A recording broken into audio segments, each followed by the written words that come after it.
I the bad person for punishing my son after he said something racist? About a week ago, my 39F family ordered Chinese food for delivery.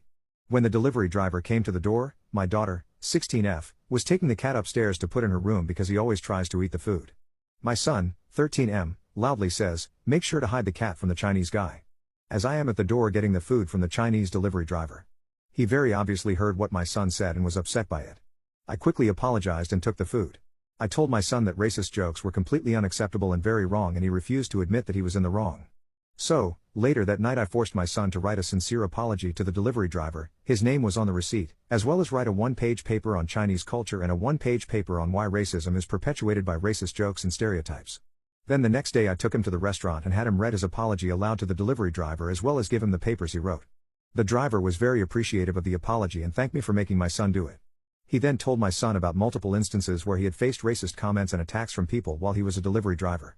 That night my husband, 43M, and I got into an argument about me making our son do this. He told me that it was embarrassing for our son to have to do the apology and that the punishment didn't fit the crime. I told him that it was much more embarrassing for the driver to have to face that kind of racism and racist stereotypes and that our son would get over the embarrassment. I do not condone any kind of hateful thinking in my house, and the fact that my son said that embarrassed me as well. My husband told me that it was just a joke and it wasn't that big of a deal. I feel like I might have overreacted some, but I think it's important to help my son understand how what he said was wrong and hurtful.